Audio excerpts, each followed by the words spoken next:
Caros amigos, hoje lhes trago uma história que nos levará a um mundo de mistério e terror, onde lendas antigas se entrelaçam com a realidade.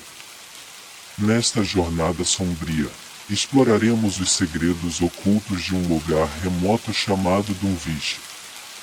O horror de Dunwich. Górgonas, hidras e quimeras, e horrendas histórias de Selenó e das Árpias, podem se reproduzir no âmago das superstições. São transcrições, tipos, e os arquétipos estão dentro de nós, eternos. Do contrário, como poderia afetar-nos a narração daquilo que sabemos ser falso quando lúcidos? Será que naturalmente concebemos o terror a partir de tais objetos, considerados em sua capacidade de nos causar danos físicos? Ora, não se trata disso. Esses terrores são de tempos mais antigos. Datam do além-corpo, ou, sem o corpo, teriam sido os mesmos.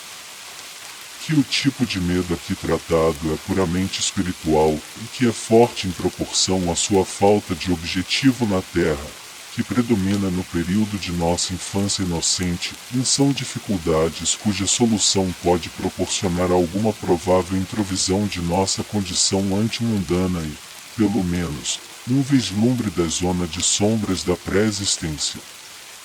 Charles Lamb, Witches and Other Night Fears, Bruxas e Outros Temores Noturnos. Quando alguém que viaja pelo centro-norte de Massachusetts pega o caminho errado no cruzamento da rodovia de Ellisburg logo após passar por Des Corners, depara-se com uma região isolada e curiosa. O relevo torna-se mais montanhoso e os paredões de pedras cobertos por roseiras bravas estreitam cada vez mais a estrada sinuosa e poeirenta.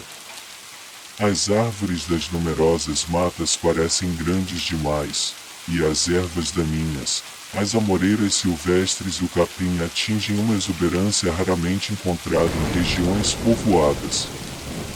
Ao mesmo tempo, há poucos improdutivos campos cultivados e somente algumas casas esparsas, que se revestem de um surpreendente aspecto uniforme de antiguidade, imundície e ruína.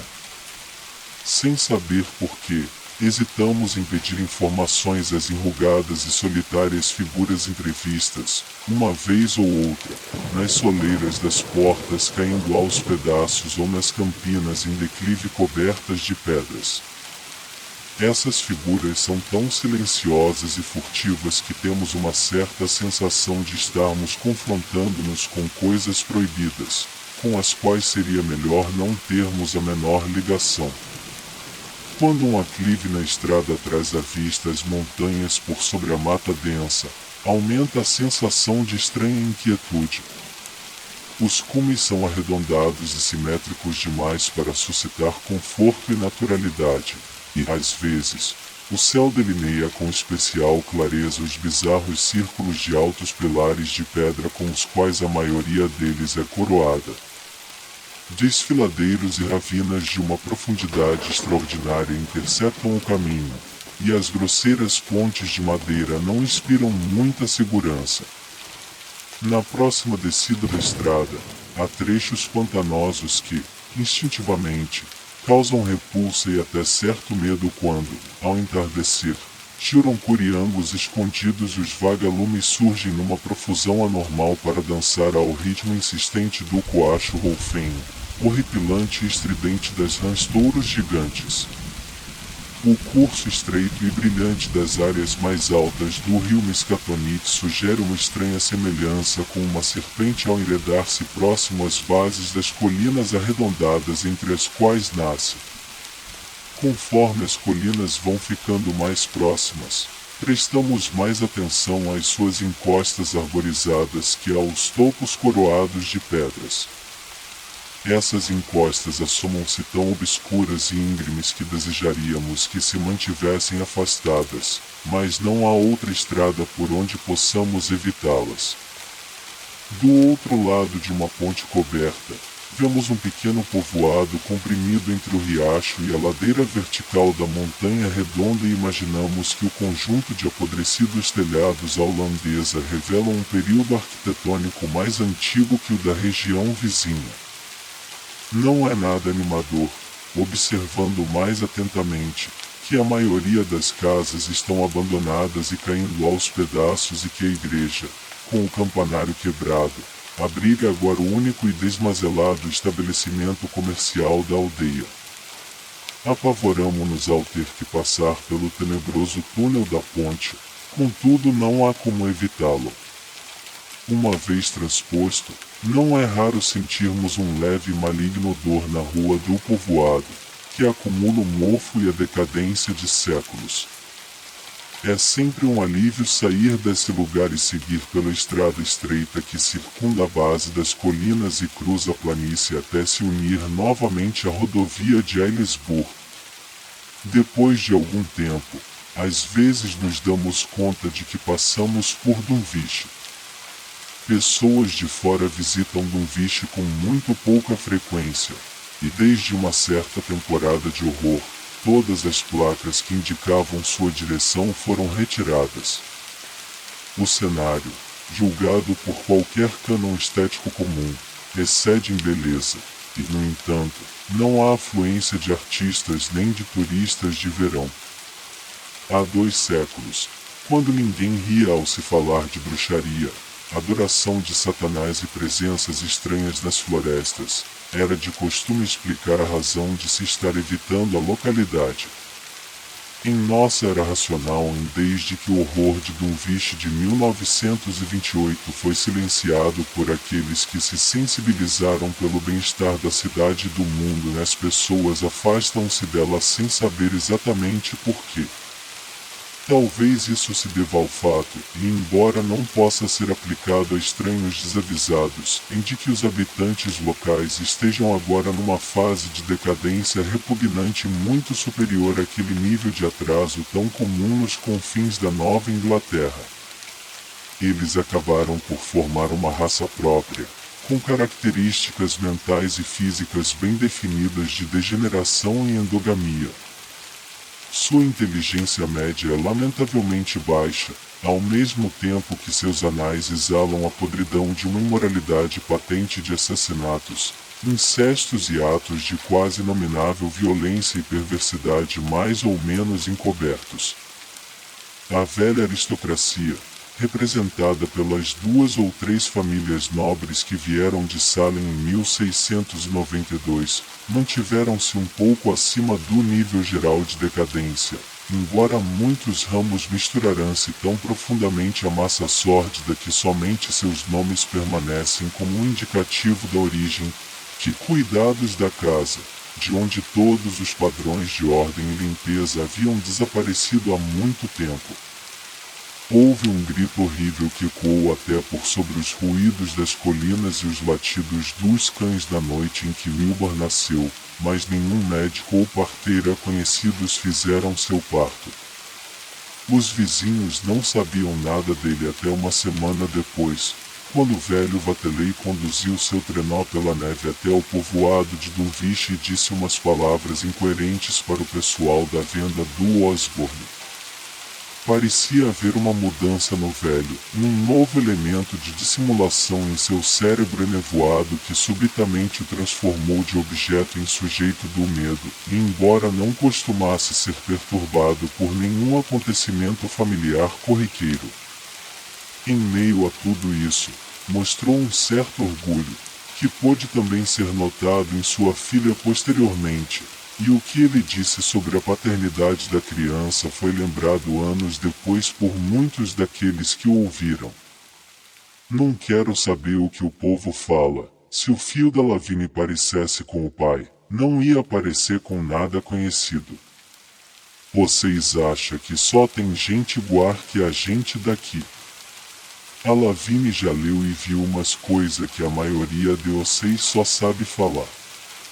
Eu acho que o home dela é dos melhor que vocês podem encontrar desse lado de Aylesbury, e se vocês conhecessem das montanhas como eu, não ia pedir melhor casamento na igreja do que o dela. Vou falar uma coisa pra vocês. Num dia vocês vai ouvir um fio da Lavigne chamar o nome do pai no ar toda a colina sentinela. As únicas pessoas que viram Wilbur durante o primeiro mês de sua vida foram o velho Zecharia Vatelei, dos Vatelei não decadentes, e Mamie Bishop, a companheira de Aaron Sawyer. A visita de Mamie foi mesmo por curiosidade, e as histórias contadas por ela depois fizeram justiça às suas observações, mas foi então que Zecharia levou 2 vacas leiteiras da raça Alderney que o velho Vatelei havia comprado de seu filho Curtis. Isso marcou o começo de uma sequência de compras de gado da parte da família do pequeno Wilbur que só terminou em 1928, ano em que se deu o horror de Dunwich. No entanto, o estábulo em ruínas dos Vatelei em nenhum momento pareceu estar superlotado de gado. Houve uma época em que as pessoas ficaram curiosas a ponto de subir às escondidas para contar o rebanho, que pastava precariamente na encosta íngreme acima da velha sede, mas nunca conseguiram encontrar mais do que 10 ou 12 animais anêmicos e exangues. Era evidente que alguma praga ou doença, talvez disseminada através da pastagem insalubre ou do madeiramento e dos fungos contaminados do estábulo imundo, estava causando um alto índice de mortalidade no gado do Vatelei. Feridas ou chagas esquisitas, algo semelhantes a incisões, pareciam afligir o gado que se encontrava à vista e 1 ou 2 vezes, durante os primeiros meses de vida do menino, alguns visitantes sugeriram ter reconhecido chagas similares nos pescoços do velho grisalho barbado e de sua desleixada filha albina de cabelo crespo. Na primavera após o nascimento de Wilbur, Lavínia retomou suas costumeiras perambulações pelas colinas, carregando em seus braços desproporcionais a criança morena. O interesse popular pelos Vatelei diminuiu depois que a maioria dos camponeses já havia visto o bebê, e ninguém se preocupou em comentar sobre o acelerado desenvolvimento que aquele recém-nascido parecia exibir todos os dias. O crescimento de Wilbur era de fato impressionante, visto que, num prazo de 3 meses de seu nascimento, havia atingido um tamanho e força muscular incomuns para crianças com menos de 1 ano completo. Seus movimentos e até mesmo seus sons vocais mostravam prudência e decisão muito peculiares para uma criança, e ninguém estranhou quando, aos 7 meses, começou a andar sem ajuda, com pequenos tropeços que desapareceriam no próximo mês. Pouco tempo depois, e no Halloween, em uma grande fogueira foi vista à meia-noite no cume da colina Sentinela, onde está a velha pedra em forma de mesa entre seu túmulo de ossos antigos. Surgiram muitos comentários quando Silas Bishop, dos Bishop não decadentes, e mencionou ter visto o menino subindo correndo com muita rapidez a montanha à frente de sua mãe cerca de 1 hora antes de as chamas serem notadas. Silas estava arrebanhando uma novilha desgarrada, mas quase esqueceu sua missão quando avistou, de relance, a presença das 2 figuras iluminadas parcialmente por sua lanterna. Elas dispararam a correr pelo mato rasteiro quase sem fazer barulho, e o pasmado observador parecia acreditar que estavam inteiramente nuas. Mais tarde, já não podia ter certeza com respeito ao menino, que poderia estar vestido com um tipo de cinto de franjas e com uma bermuda ou calças escuras. Wilbur nunca mais foi visto, vivo e consciente, sem um traje completo e muito bem abotoado, pois o desalinho ou iminente desalinho deste sempre parecia enfurecê-lo e alarmá-lo. Seu contraste com a esquálida mãe e o avô a este respeito era um fato muito observado até que o horror de 1928 sugeriu a mais válida das razões. No mês de janeiro seguinte, houve apenas alguns boatos sobre o fato de que o moleque negro da Lavínia havia começado a falar com somente 11 meses. Seu modo de falar era algo notável tanto por ser diferente do sotaque comum à região quanto por não apresentar aquele balbucio infantil de que muitas crianças de 3 ou 4 anos podem muito bem se orgulhar. O menino não era falador, entretanto, quando falava, parecia expressar algum elemento indefinível e totalmente alheio a Dunwich e seus habitantes. A estranheza não estava no que ele dizia, ou nas simples expressões que ele usava, mas parecia vagamente ligada à sua entonação ou aos órgãos internos que produziam os sons pronunciados. Também seu aspecto facial era notável pela maturidade, embora apresentasse a mesma ausência de queixo da mãe e do avô. Seu nariz firme e precocemente modelado, aliado à expressão dos grandes, escuros e quase latinos olhos, davam-lhe um certo ar adulto e uma inteligência fora do comum. Era, contudo, extremamente feio apesar de sua aparência brilhante. Havia algo quase caprino ou animalesco em seus lábios grossos, na pele amarelada e de poros grandes, nos cabelos crespos e grossos e nas orelhas estranhamente alongadas. Logo, tornou-se decididamente ainda menos apreciado do que sua mãe e seu avô, e todas as suposições sobre ele eram pinceladas com referências à antiga magia do velho Vatelei e a como as colinas certa vez tremeram quando ele gritou o terrível nome de Yog-Sothoth no meio de um círculo de pedras segurando um enorme livro aberto à sua frente. Os cães detestavam o menino, e ele era sempre obrigado a tomar várias medidas defensivas contra seus latidos ameaçadores.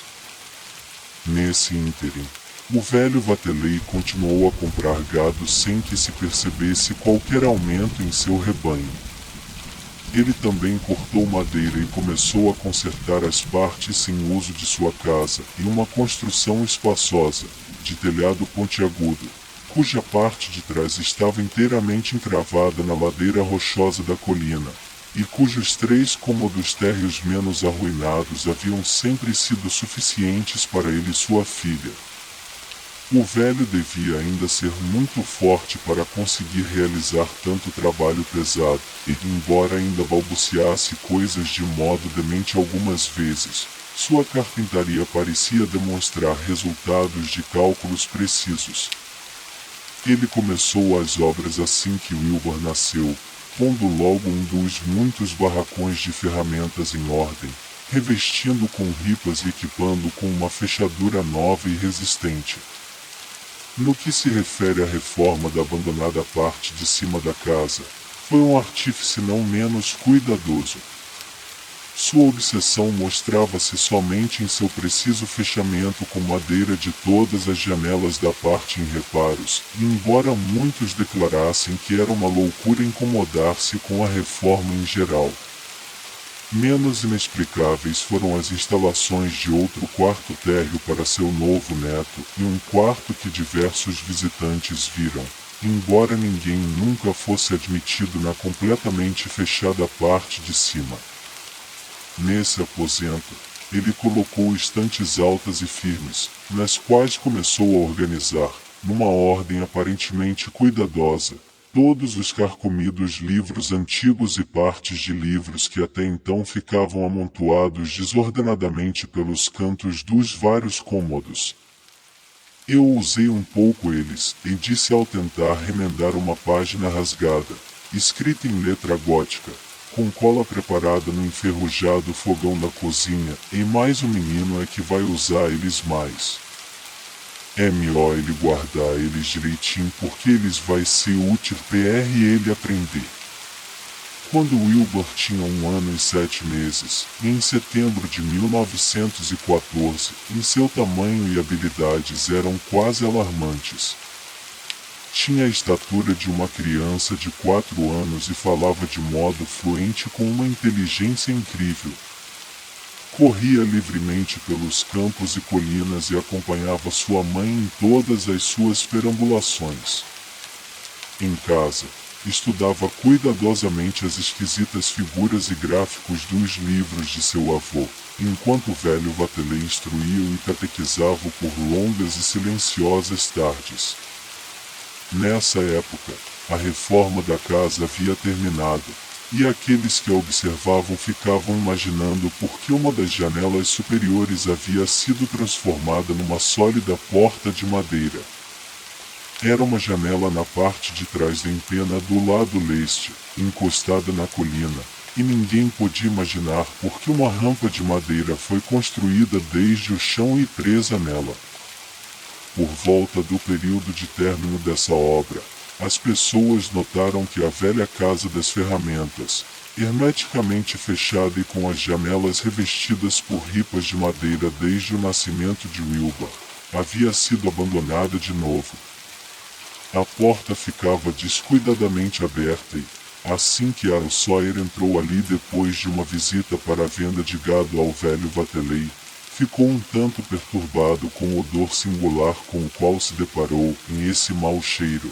Afirmou que ele nunca havia sentido antes em toda a sua vida, exceto perto dos círculos indígenas das colinas, e que não poderia provir de nada são ou desta terra. Mas até aí, os lares e barracões do povo de Dunwich nunca foram notáveis pela imaculabilidade olfativa.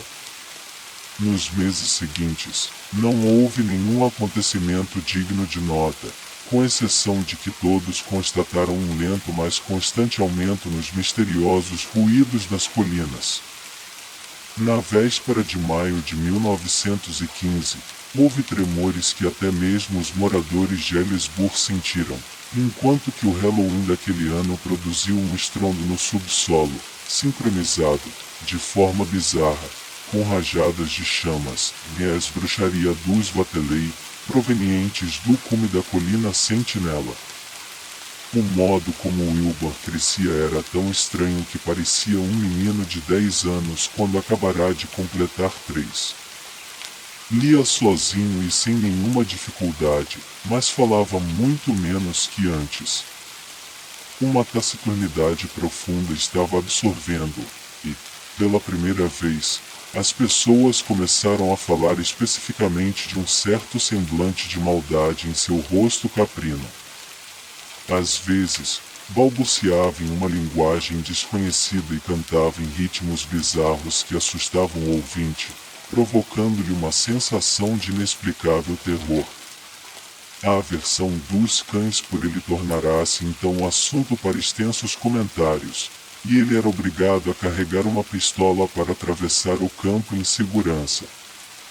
Os usos ocasionais da arma não aumentaram sua popularidade entre os donos de cães de guarda. Os poucos que visitavam a casa encontravam Lavínia frequentemente sozinha no térreo, enquanto gritos estranhos e passos ressoavam na lacrada parte de cima. Ela nunca contava o que seu pai e o menino faziam lá em cima, embora uma vez tenha empalidecido e ficado muito apavorada quando um vendedor de peixe brincalhão tentou abrir a porta trancada que dava para a escada. Aquele mascate contou ao pessoal da venda no povoado de Dunwich que pensou ter ouvido pisadas de cavalo naquele piso de cima. Eles refletiram, pensando na porta, na rampa e no gado que desapareceu tão repentinamente, estremecendo ao se lembrar das histórias de quando Vatelei era jovem e das estranhas coisas que são chamadas para fora da terra quando um novilho é sacrificado no momento oportuno para certos deuses pagãos. Durante um determinado tempo, notou-se que os cães haviam começado a detestar e temer toda a propriedade dos Vatelei tão violentamente quanto detestavam e temiam o jovem Wilbur em pessoa. Em 1917 chegou a guerra, e o grande proprietário de terras Sawyer Vatelei, na condição de presidente da junta de recrutamento local, havia tido muito trabalho para encontrar uma cota de jovens de Dunwich aptos até mesmo para serem mandados para o serviço militar. O governo, alarmado com tais sinais de uma decadência regional completa, enviou vários oficiais e peritos médicos para investigar, conduzindo uma pesquisa que os leitores dos jornais da Nova Inglaterra ainda recordam. Foi a publicidade dedicada a essa investigação que colocou repórteres no rastro dos Vatelei e causou a publicação, no Boston Globe e Arkham Advertiser, de histórias dominicais sensacionalistas sobre a precocidade do jovem Wilbur, a magia negra do velho Vatelei, as estantes de livros antigos, o lacrado segundo piso da antiga sede e a singularidade de toda a região com seus ruídos nas colinas. Wilbur tinha 4 anos e meio então e parecia um rapaz de 15. Seus lábios e bochechas estavam completamente cobertos com pelos ásperos escuros e sua voz havia começado a mudar. Aaron Sawyer foi para a propriedade dos Vatelei com um grupo de repórteres e fotógrafos e chamou sua atenção para o estranho mau cheiro que parecia provir da parte de cima lacrada. Ele afirmou que era exatamente igual a um cheiro que sentirá no barracão de ferramentas abandonado quando a reforma havia finalmente terminado e semelhante aos leves odores que, às vezes, parecia sentir perto do círculo de pedras nas montanhas. O povo de Dunwich leu as histórias quando foram publicadas e riu dos erros óbvios.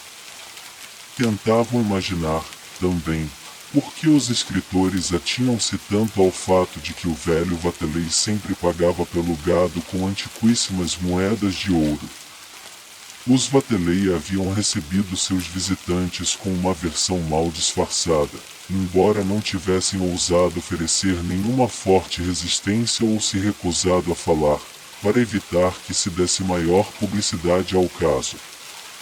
Durante uma década, os anais dos Vatelei inseriram-se indistintamente na vida cotidiana de uma mórbida comunidade acostumada a seus estranhos modos, que eram fortalecidos com as orgias da véspera de maio e da véspera de Todos os Santos. 2 vezes por ano, eles faziam fogueiras no cume da colina Sentinela. Nesses momentos, os estrondos das montanhas ressurgiam com uma violência cada vez maior, ao passo que, durante todo o ano, eram realizados atos estranhos e pressagiosos no solitário casarão.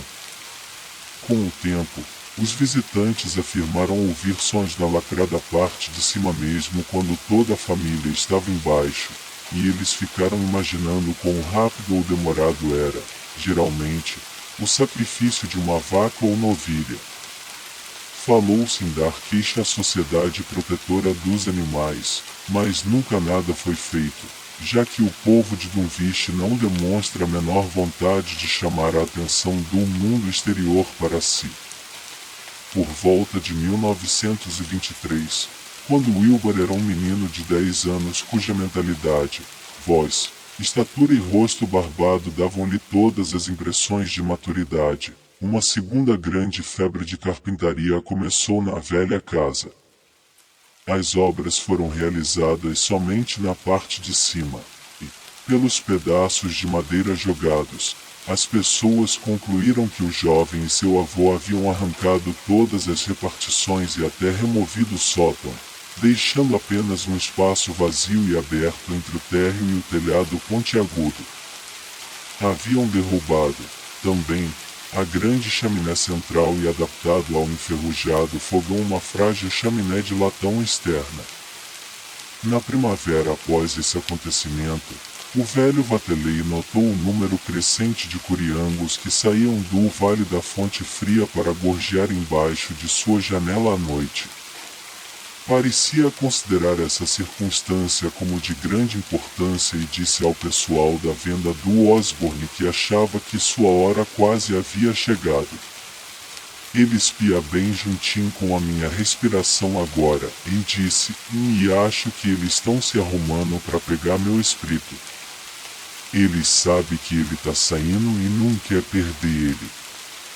Vocês vai saber, gente, depois que eu morrer se eles me pegam ou não. Se pegar, eles vai ficar cantando e rindo até o dia nascer. Se não pegar, eles vai ficar bem quietinho. Espero que eles e os espíritos que eles caçam tenham umas brigas danadas de boa algum dia. Na noite de 1 grau de agosto, comemoração da Festa da Colheita, de 1924, o Dr. Ogunton de Aylesbury foi chamado com urgência por Wilbur Whateley, que galopou a toda pressa com seu último cavalo através da escuridão para telefonar da venda do Osborne no povoado. Ele encontrou o velho Whateley em estado muito grave, com o coração acelerado e a respiração ofegante que indicavam um final bem próximo. A disforme filha albina e o neto com aquela barba esquisita puseram-se ao lado da cama, enquanto do abismo vazio acima vinha um inquietante som semelhante ao rítmico balanço ou marulho das ondas em alguma praia de águas calmas. O médico, contudo, estava mais incomodado com o chiurar dos pássaros noturnos do lado de fora, uma legião aparentemente limitada de curiangos que gritava sua mensagem infinita em repetições diabolicamente sincronizadas com a respiração entrecortada do moribundo. Era por demais incomum e anormal, pensou o Dr. Ogunton, como toda aquela região que ele havia adentrado tão relutantemente em resposta ao urgente chamado. Por volta da 1 hora, o velho Whateley recobrou a consciência e interrompeu sua respiração ofegante para balbuciar algumas palavras a seu neto. Mais espaço, Willie, mais espaço logo. Você cresce, mais ele cresce mais ligeiro. Vai tá pronto para servir você logo, menina. Abre os portão para Yog Solot Rolototor com aquela reza comprida que você vai encontrar na página 751 da edição completa, e então bota fogo na prisão. Fogo nenhum da terra pode queimar ele. Ele estava claramente alucinado. Depois de uma pausa, durante a qual o bando de curiangos lá fora sincronizou seus gritos com o andamento alterado da respiração do velho, ao mesmo tempo que alguns indícios dos estranhos ruídos das colinas vieram de bem longe, ele pronunciou mais uma ou duas frases. Dá comida PR ele sempre, Willie, e ó ia ao tanto, mas não deixa ele crescer muito ligeiro pro lugar. Porque se ele rebentar o lugar dele sair antes de eu se abrir pro Yog Sototo, tá tudo acabado e não vai servir pra nada. Só eles lá de longe pode fazer ele se multiplicar e trabalhar. Só eles, os antigos que quer voltar. Mas as palavras deram lugar às palpitações de novo, e Lavínia gritou ao perceber a maneira como os curiangos acompanhavam a mudança. Por mais de 1 hora nada mudou, então, finalmente, ouviu-se o último estertor do moribundo. O Dr. Ogunton cobriu os vitrificados olhos cinzas com as pálpebras enrugadas ao mesmo tempo que o tumulto de pássaros silenciava-as imperceptivelmente. Lavínia soluçou, mas Wilbur somente se regozijou ao mesmo tempo que os ruídos nas colinas retumbavam debilmente. Eles não pegaram ele, e murmurou com sua voz grossa e grave. Nessa época, Wilbur era um estudioso de uma erudição espantosa em seu modo unilateral, e muitos bibliotecários de lugares distantes, onde são guardados livros raros e proibidos de tempos remotos, começavam a conhecê-lo por correspondência. Era cada vez mais odiado e temido na região de Dunwich devido a certos desaparecimentos de jovens que as suspeitas levavam vagamente à sua porta, mas conseguia sempre silenciar as investigações através de intimidações ou lançando mão daquele estoque de ouro antigo que, assim como no tempo de seu pai, ainda era gasto de modo regular e crescente para a compra de gado. Aparentava estar extremamente maduro agora em sua estatura, tendo alcançado o limite normal dos adultos, parecia sujeita a aumentar ainda mais. Em 1925, quando recebeu a visita de um estudioso e correspondente da Universidade de Miskatonic que partiu pálido e confuso, ele já havia alcançado mais de 2 metros de altura. Durante todos esses anos, Wilbur vinha tratando sua semideformada mãe albina com um desprezo crescente, chegando a proibi-la de ir às colinas com ele na véspera de maio e em Todos os Santos, e, em 1926, a pobre criatura queixou-se a Mamie Bishop de estar com medo dele. Tem mais coisa dele que eu sei do que eu posso contar PROC, Mamie, e ela disse, e hoje em dia tem mais ainda do que eu mesma sei. Juro por Deus, não sei que é que ele quer nem que é que tá tentando fazer. Naquele Halloween, os ruídos nas colinas soaram ainda mais alto, e o fogo queimou na colina Sentinela como de costume, mas as pessoas prestaram mais atenção aos gritos rítmicos de vastos bandos de curiangos, incomumente atrasados, que pareciam estar reunidos perto da não iluminada casa dos Vatelei. Após a meia-noite, suas notas estridentes irromperam num tipo de gargalhada pandemoníaca que cobriu toda a região, e eles não se calaram até o nascer do sol. Então, eles desapareceram rapidamente em direção sul, pois já estavam atrasados em um mês completo. O que isso significava, ninguém pôde ter muita certeza até algum tempo depois. Parecia que nenhum dos habitantes da região havia morrido, mas a pobre Lavínia Vatelei, a albina deformada, nunca mais foi vista.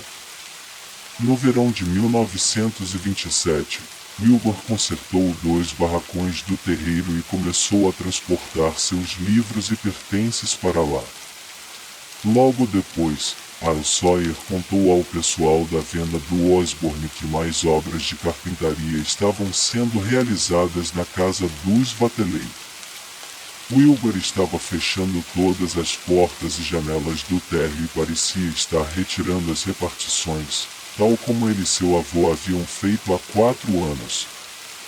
Estava vivendo num dos barracões, e Sawyer achava que ele parecia mais preocupado e trêmulo do que o normal.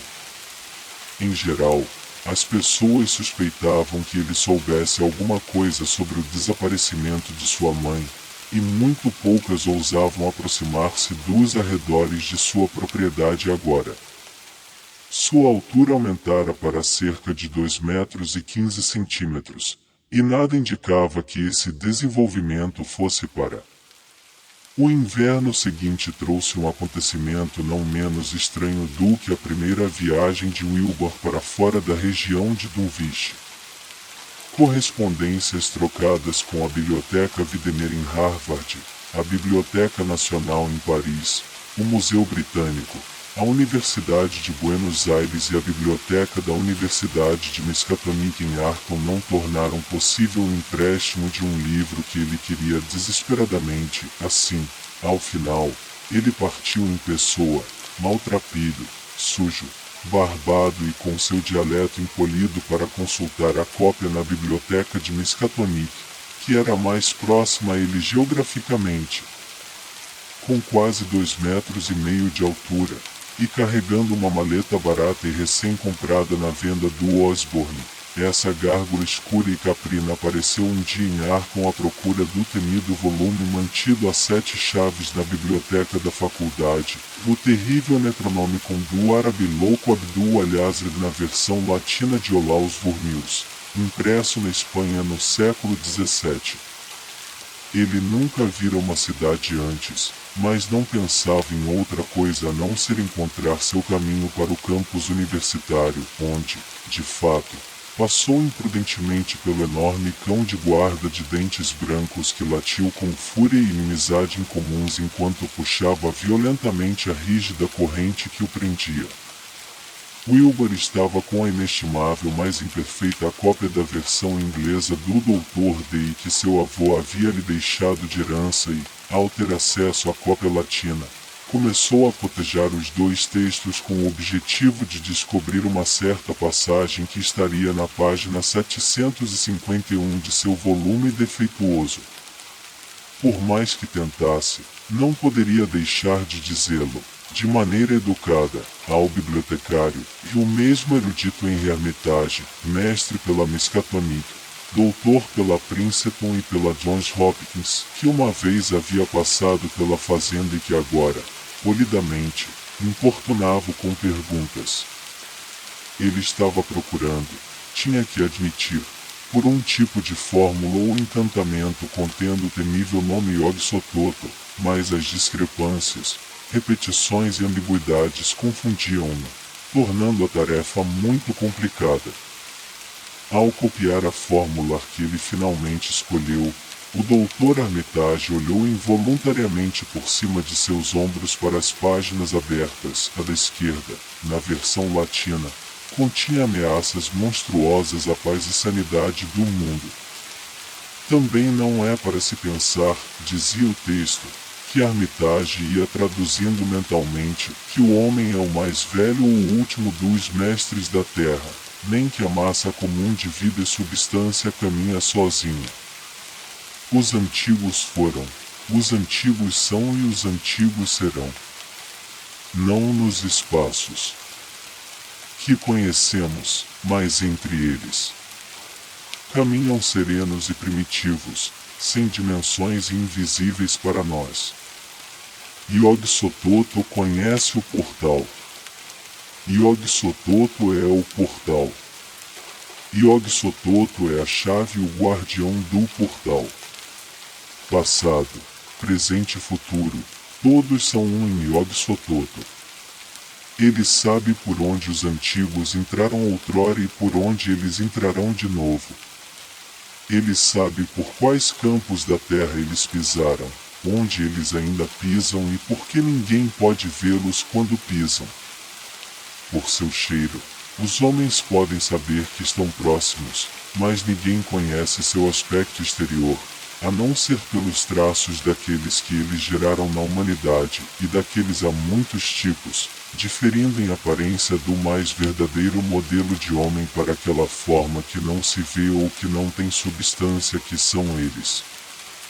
Caminham invisíveis e fétidos em locais solitários onde as palavras foram proferidas e os ritos ressoaram em seus períodos. O vento algaravia com suas vozes, e a terra murmura com sua consciência. Eles dobram a floresta e esmagam a cidade, entretanto nenhuma floresta ou cidade pode ver a mão que castiga. Kadad, no deserto frio, conheceu-os, mas qual homem conhece Kadad? O deserto gelado do sul e as ilhas submersas do oceano contêm pedras onde sua marca está gravada, mas quem já viu a profunda cidade congelada ou a torre lacrada e toda coroada com algas e crustáceos? O grande Cthulhu é seu primo, entretanto só pode espiá-los obscuramente. E ao Shub-Niggura. Como uma vileza vocês os conhecerão. A mão deles está em suas gargantas, entretanto vocês não os veem, e sua morada é mesmo única com a entrada guardada. Yog-Sothoth é a chave para o portal, onde as esferas se encontram. O homem reina agora onde eles reinaram um dia, em breve, eles reinarão onde o homem reina agora. Depois do verão vem o inverno, e depois do inverno, o verão. Eles esperam pacientes e fortes, porque aqui reinarão de novo. O Dr. Armitage, associando o que estava lendo com o que ouvirá sobre Duvish e as inquietantes presenças que por lá pairavam e sobre Wilbur Vateley e sua aura débil e hedionda, que se estendia desde um nascimento dúbio até indícios de um provável matricídio, e sentiu uma onda de temor tão tangível quanto uma corrente vinda da fria viscosidade de um túmulo. O gigante caprino e encurvado diante dele assemelhava-se à prole de um outro planeta ou dimensão, como algo apenas parcialmente humano e ligado a golfos negros de essência e entidade que se estendiam como fantasmas titânicos além de todas as esferas de força e matéria, espaço e tempo. Em seguida, Wilbur levantou a cabeça e começou a falar daquele modo estranho e ressoante que sugeria órgãos produtores de sons diferentes dos comuns aos humanos. Senhor Armitage, disse-me, eu acho que eu tenho que levar aquele livro para casa. Tem coisa nele que eu tenho que experimentar numas condição que não posso conseguir aqui. E ia ser um pecado mortal deixar que umas norma besta me impedisse. Me deixa levar ele comigo, senhor, e eu juro que ninguém vai ficar sabendo. Não preciso dizer pro senhor que vou tomar conta direitinho dele. Não fui eu que deixo essa cópia do jeitinho que tá. Ele parou quando viu a expressão negativa no rosto do bibliotecário, e suas próprias feições caprinas tornaram-se maliciosas. Armitage, quase pronto a dizer-lhe que poderia tirar uma cópia das partes que precisava, de repente pensou nas possíveis consequências e se conteve.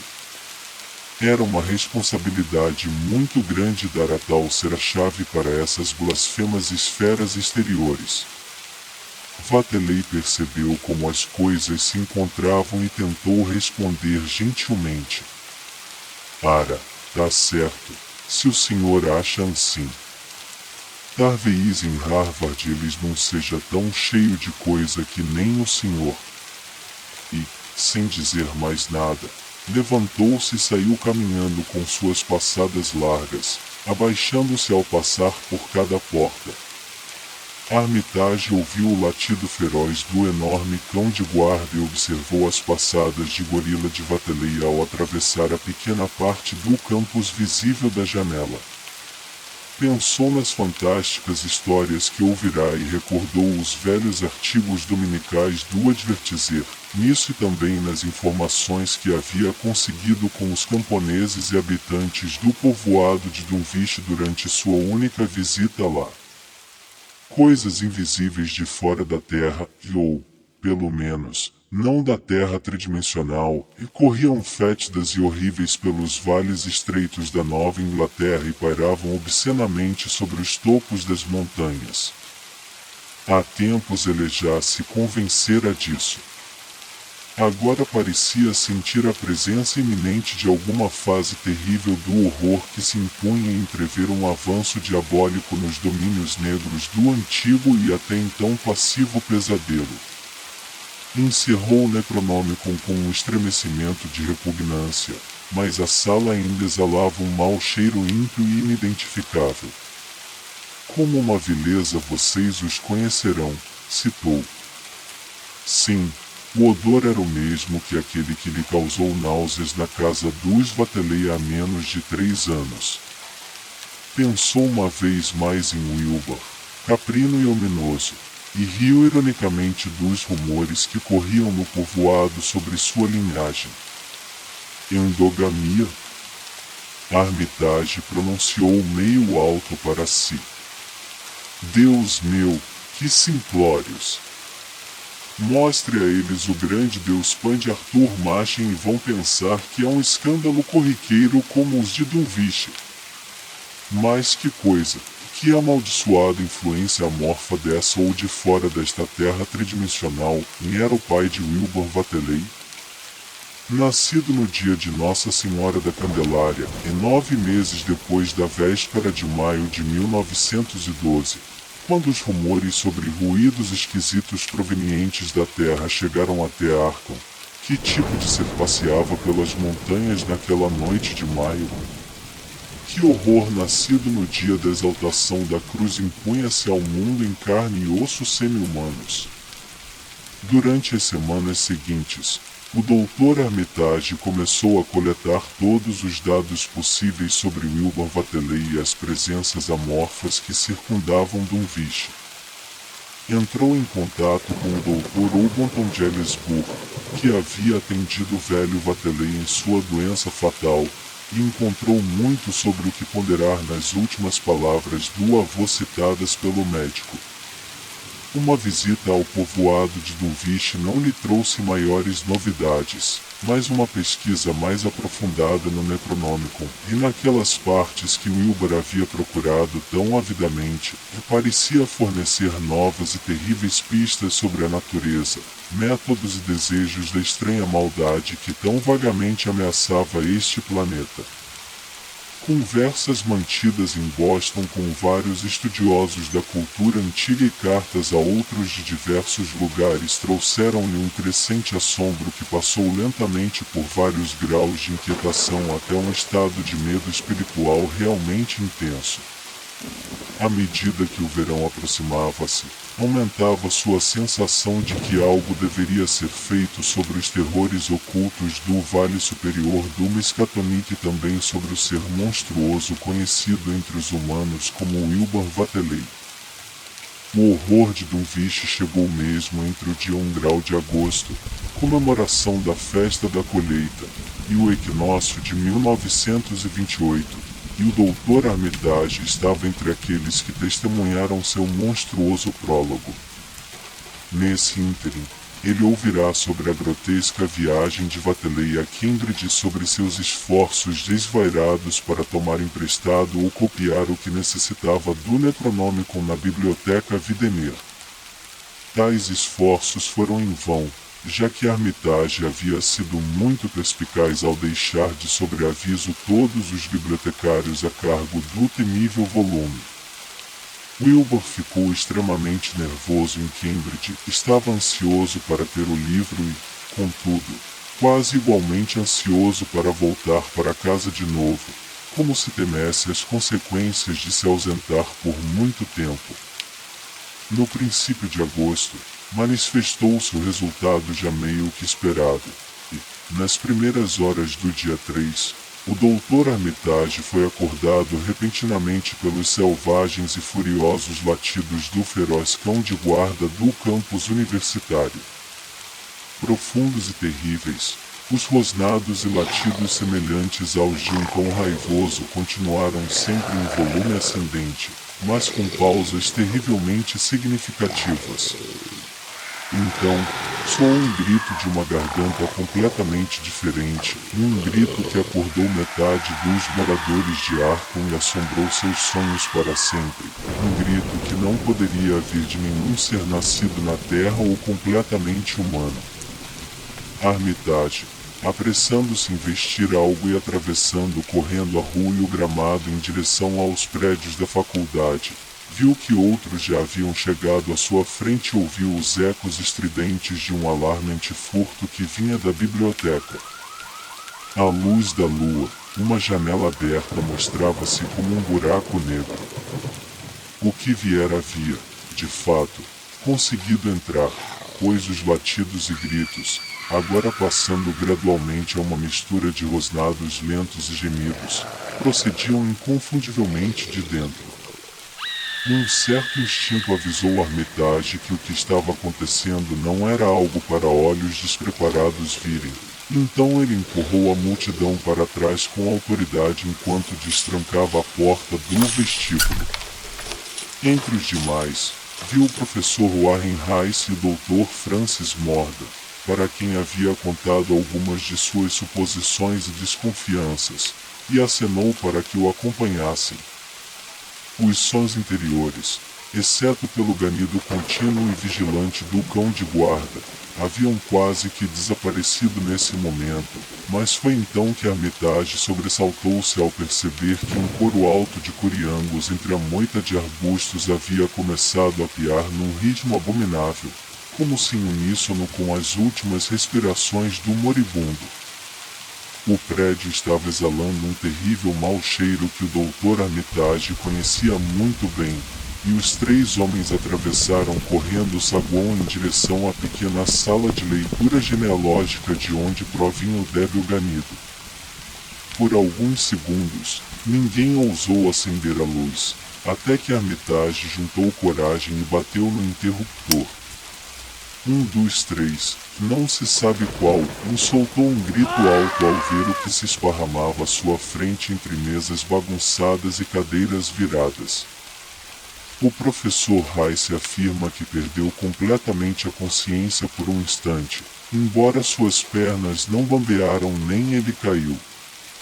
Aquela coisa, que se encontrava meio caída de lado numa poça fétida de ícor amarelo esverdeado e de uma substância preta viscosa e de quem o cão havia rasgado toda a roupa e uns pedaços da pele, tinha quase 3 metros de altura. Não estava morta de verdade, mas se contorcia silenciosa e espasmodicamente enquanto seu peito arfava em monstruoso uníssono com o enlouquecido piar dos curiangos que esperavam do lado de fora. Pedaços de couro de sapato e de roupa rasgada estavam espalhados pela sala, e, bem perto da janela, um saco de lona vazio se encontrava onde evidentemente havia sido jogado. Perto da escrivaninha central, havia um revólver caído, com um cartucho picotado mais carregado que mais tarde serviu para explicar por que não fora disparado. Contudo, a coisa eclipsava todas as outras imagens que havia a seu redor naquele momento. Seria banal e não muito preciso dizer que nenhuma caneta humana poderia descrevê-la, mas podemos dizer, com propriedade, que não poderia ser vividamente visualizada por qualquer um cujas ideias de aspecto e contorno são vinculadas demais às formas de vida comuns deste planeta e das 3 dimensões conhecidas.